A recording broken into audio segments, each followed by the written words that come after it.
Good morning, everyone. Today I want to talk about a woman with no friends, not as a symbol of weakness, nor as a subject of pity, but as a reflection of strength, resilience, and a reality many silently face. There is a common misconception in society that being alone means being lonely, especially when it comes to women.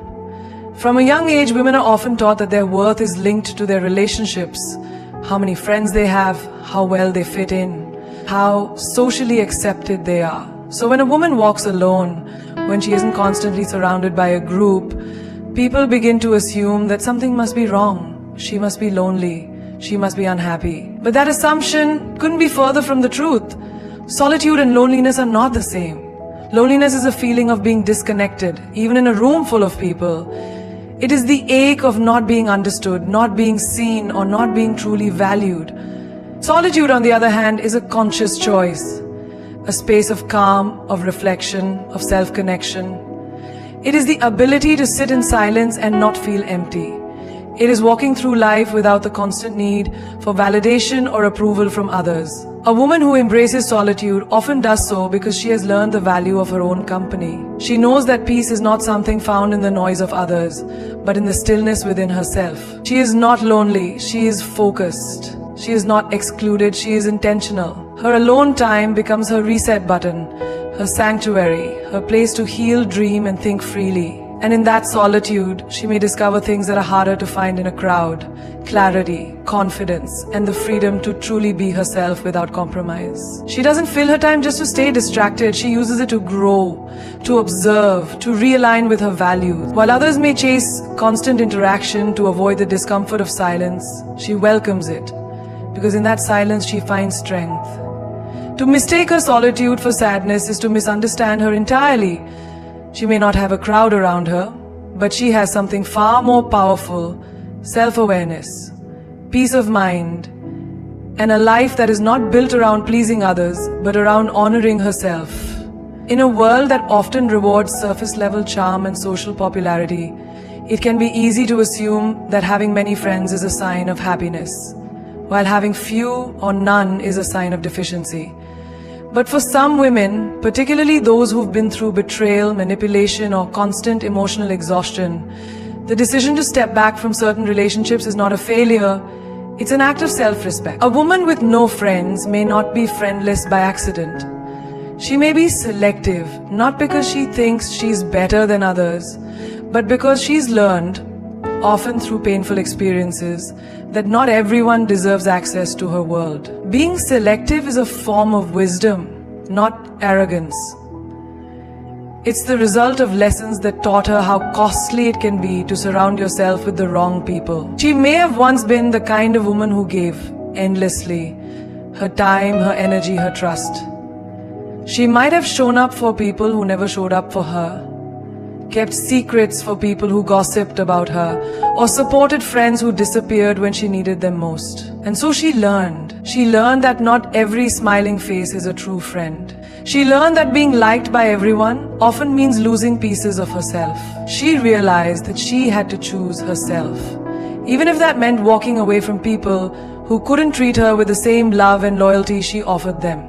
Being selective also means she no longer entertains half-hearted friendships, where the connection is based more on convenience than care. She no longer tries to force conversations, fit into cliques, or pretend to enjoy relationships that feel shallow or one-sided.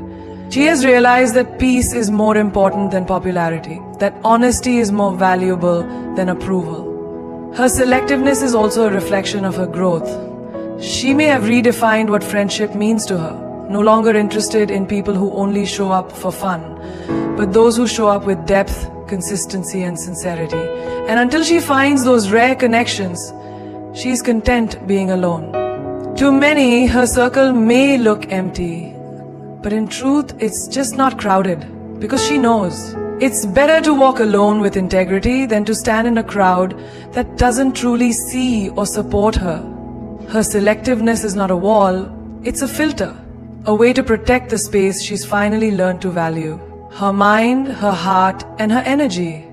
In a society where numbers often seem to define worth, how many likes you get, how many followers you have, how many people you can call your friends. It's easy to forget that more isn't always better.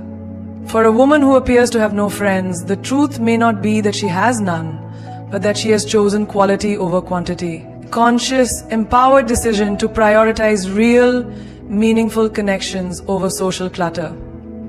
She may have once had a crowd around her. She may have been the life of the party, the one whose phone never stopped ringing, whose calendar was always full. But over time, she may have realized that being surrounded by people isn't the same as being truly connected to them. She might have felt emotionally alone, even in groups, as if she was constantly performing pantomime, pretending to be fine, pretending to fit in, pretending that surface-level banter was enough to sustain her soul. So she stopped pretending. She began to strip away the noise. She started asking herself difficult but necessary questions. Who actually knows me? Who supports me without conditions? Who listens, truly listens when I speak? And when the answers were few or even none, she began to let go. Letting go didn't mean failure. It meant clarity. It meant that she no longer needed dozens of people around her just to feel seen. She no longer needed the illusion of friendship to avoid feeling alone. What she needed and now seeks is depth. Someone who remembers the little things. Someone who shows up when it's inconvenient. Someone who celebrates her quietly, not just publicly. Those kinds of relationships don't come in bulk. They are rare, slow-forming, and rooted in mutual understanding. Choosing quality also means she's willing to go without for a while. She's patient enough to wait for authentic friendships rather than forcing connections just to fill a void. She understands that it's better to sit in silence with someone who gets her than laugh loudly with people who don't really care. She's not interested in being liked by everyone. She's interested in being loved by the right few. This mindset shift is powerful. It's what turns loneliness into intentional solitude. It's what transforms isolation into discernment. And it's what allows her to build a life surrounded eventually by people who matter, people who add value, and people who align with who she truly is, not who she's expected to be. Her world may be quieter now, but it's richer, because she knows something many still have to learn. That 10 shallow connections can't compare to one person who truly understands your soul. And for that kind of connection, she's willing to wait, protect her energy, and choose with care. There is a unique kind of strength that often goes unnoticed. The strength of a woman who walks alone, not because she has no other option, but because she chooses to. This strength is frequently misread, misunderstood, even misjudged. Society is quick to label her as cold, difficult, antisocial, or bitter, when in truth, she may be one of the strongest individuals you'll ever meet. Why? Because it takes immense courage to stand apart when the world pushes conformity. It takes real power to break away from the crowd and choose authenticity over acceptance. She doesn't move with the herd, not because she can't, but because she doesn't want to lose herself in it. And that choice to prioritize self-respect, peace, and truth is what many misunderstand as weakness, when it's actually resilience in its purest form. People often assume strength looks like bold speeches, big personalities, or unshakable confidence in social situations. But the woman with no friends possesses a quieter kind of strength. The kind that doesn't seek recognition or applause. Hers is the strength of self-restraint when provoked. The strength of silence when she could have spoken out in anger. The strength of detachment, of walking away from places and people that no longer serve her. The strength of rebuilding herself from the inside out without needing a spotlight to prove she's doing just fine. She may have been misunderstood because she doesn't overshare. She doesn't post her pain online or wear her wounds for sympathy. She processes her emotions in private. And that alone, in a world obsessed with constant expression, can be unsettling to others. They don't know what she's thinking. They can't read her easily, so they assume she must be bitter, hard to reach, or somehow broken. But really, she's just protecting what's sacred, her energy, her story, her growth. What many fail to see is that this woman has probably weathered storms in silence. She's had to be her own source of comfort, her own motivator, her own protector. She's taught herself how to sit with grief, how to manage disappointment, how to find purpose, even in moments of complete aloneness. And still she rises, gracefully, steadily, without needing the world to cheer her on. This is a kind of emotional independence that threatens the norms. Because a woman who doesn't seek validation, who doesn't rely on popularity to feel whole, challenges the way society measures worth. Her solitude forces others to confront their own discomfort with being alone. Her self-sufficiency disrupts the narrative that a woman's value lies in her relationships, her role as a nurturer, or her social status. But what they miss is that her strength isn't cold. It's warm, just fiercely guarded. It isn't distant, it's discerning. She's not pushing people away, she's just refusing to shrink herself to make others comfortable. Her strength doesn't scream, it whispers. It shows up in boundaries, it shows up in the quiet confidence of someone who knows they're enough, with or without company. To misunderstand her is easy, to truly see her, to respect her, requires a different lens. One that can recognize that the woman walking alone is not lost. She's just walking a path few are brave enough to take. Behind every woman who keeps her distance, who sits in the back quietly, who doesn't seem to reach out or join in, there is usually a story. Not always loud or dramatic, but deeply personal. A story of healing, a journey of rebuilding. A chapter where the lesson was this: not everyone deserves access to me. A woman with no friends isn't always avoiding people, she's often protecting herself. She's been through relationships that drained her, situations that tested her, and moments that taught her the high cost of letting just anyone too close. Somewhere along the way, she learned that being open doesn't mean being vulnerable to everyone. She learned that boundaries aren't barriers, they're shields, they're acts of self-love. Perhaps she once let everyone in. Perhaps she once said yes out of guilt, kept quiet to avoid conflict, gave too much just to be accepted. Maybe she once mistook attention for affection or company for care. And perhaps that left her feeling invisible even when surrounded by people. A strange kind of loneliness that comes not from being alone, but from not being understood while in the presence of others. So she changed. She began the slow, often painful process of healing. Not the kind that's linear or glamorous, but the kind that happens in silence.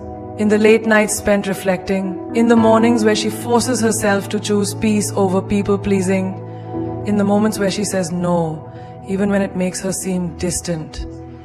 Through healing, she developed boundaries, not to push people away, but to create space for those who truly value her presence. These boundaries aren't meant to keep the world out, but to protect her from repeating patterns that once made her feel small.